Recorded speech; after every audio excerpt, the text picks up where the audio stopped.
वाल्मीकि जी ने अपने रामायण में राम राज्य का वर्णन किया है। तुलसीदास जी ने अपने रामचरितमानस में राम राज्य का विस्तृत वर्णन किया है। भारत के संविधान का लक्ष्य राम राज्य की स्थापना है। पूरी दुनिया में गुड गवर्नेंस का जो बेस्ट मॉडल है उसको राम राज्य कहते हैं। हमारे जितने कथावाचक हैं, हमारे जितने धर्मगुरु हैं, हमारे शंकराचार्य हैं, सब लोग राम राज्य की बात करते हैं। लेकिन सवाल यह है कि भारत में राम राज्य आएगा कैसे? अब राम राज्य कैसे आएगा, इस पे चर्चा नहीं हो रही है। और एक बात मैं बता दूं, जापान में इस समय राम राज्य है, सिंगापुर में इस समय राम राज्य है, दुनिया के कई देशों में इस समय सतयुग है, वहाँ लोग झूठ नहीं बोलते, वहाँ राम राज्य है। और राम राज्य में जो शुरुआत होती है, क्या लिखा है इसमें? दैहिक दैविक भौतिक तापा, राम राज नहीं काहू ही व्यापा। न किसी को दैहिक कष्ट है, न किसी को दैविक कष्ट है, न किसी को भौतिक कष्ट है। ये राम राज्य की सबसे पहला मतलब राम राज्य की खूबसूरती थी। आज की डेट में लोगों को दैहिक कष्ट भी है, दैविक कष्ट भी है, भौतिक कष्ट भी है। क्यों हो रहा है?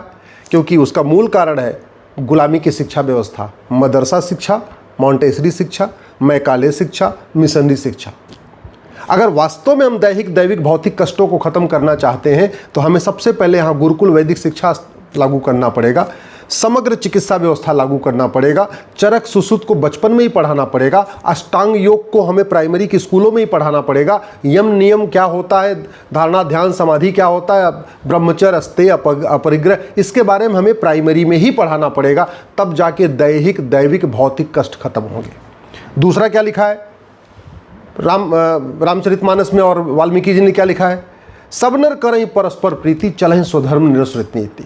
सब लोग परस्पर प्रीति करते हैं और अपने अपने स्वधर्म का पालन करते हैं। यानी शिक्षक अपने शिक्षक धर्म का पालन कर रहा है, चिकित्सक अपने धर्म का पालन कर रहा है, पिता अपने पिता धर्म का पालन कर रहा है, पुत्र अपने पुत्र धर्म का पालन कर रहा है, बहू अपने बहु धर्म का पालन कर रही है। सब लोग अपने अपने धर्म का पालन कर रहे हैं। वो भी तभी होगा जब शिक्षा में संस्कार होगा। सब नर करई परस्पर प्रीति, सब लोग प्रेम से रहते हैं, भाईचारे के साथ रहते हैं। ये भाईचारा दो ही तरीके से आता है। शिक्षा में संस्कार हो कि ऊंच नीच का भेदभाव न हो, न जाति का भेद हो, न भाषा का भेद हो, न क्षेत्र का भेद हो। और दूसरा कानून का खौफ हो। जैसे घर में भी दो भाई तभी आपस में प्रेम से रहते हैं जब माता का प्रेम हो और पिता का खौफ भी हो। दो भाई आपस में लड़ने से तब नहीं लड़ते जब उनको ऐसा संस्कार दिया कि प्रेम से रहना, लेकिन पिता का डर भी हो कि अगर आपस में लड़ गए तो पिता पिटाई भी करेंगे।